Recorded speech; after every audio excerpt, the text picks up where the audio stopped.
What's it like to get rich? It's very interesting. I was worth about over $1 million when I was 23, and over $10 million when I was 24, and over $100 million when I was 25. It wasn't that important because I never did it for the money. Especially at that point in my life, it was not the most important thing. The most important thing was the company, the people, the products we were making, what we were going to enable people to do with these products. So I didn't think about it a great deal. You know, I never sold any stock and just really believed that the company would do very well over the long term. You know, throughout the years in business, I found something, which was I'd always ask why you do things. And the answers you invariably get are, oh, that's just the way it's done. Nobody knows why they do what they do. Nobody thinks about things very deeply in business. That's what I found. Truth be told, I never graduated from college. All of my working class parents' savings were being spent on my college tuition. After 6 months, I couldn't see the value in it. I had no idea what I wanted to do with my life, and no idea how college was going to help me figure it out.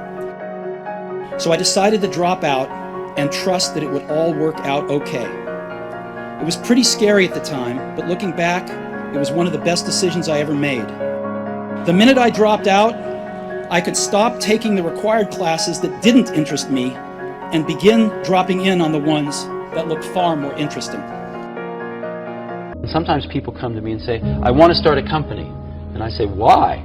They say, oh, I want to make lots of money. I say, forget it. That's not a good enough reason. You will not, most likely you will not succeed. Most people that have started companies because they want to make lots of money, I haven't seen very many of those succeed. The ones that succeed are people that come, sometimes they don't even want to start a company, they just have an idea that they want to get out, expressed out into the world.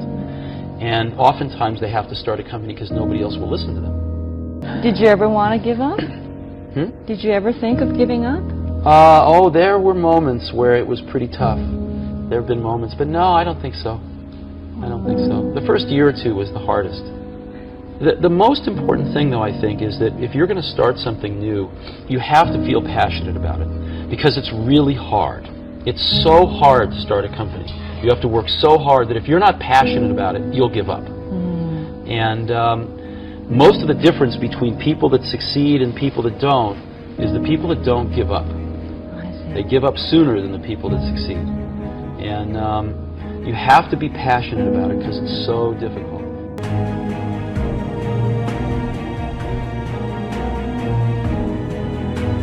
More important than building a product, we are in the process of architecting a company.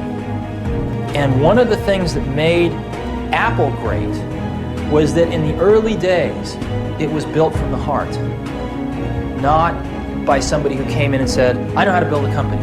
Here's what you do. It wasn't built that way. It was built from the heart. Now, unfortunately, we didn't always use our heads.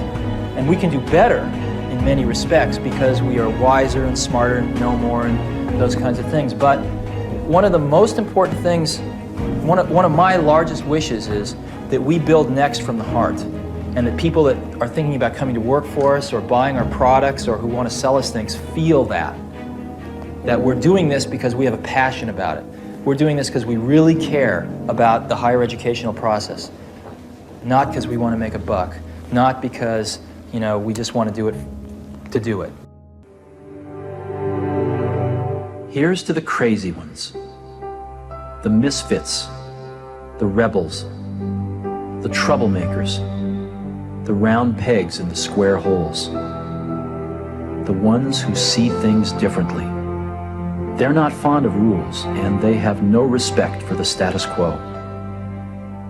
You can quote them, disagree with them, glorify or vilify them.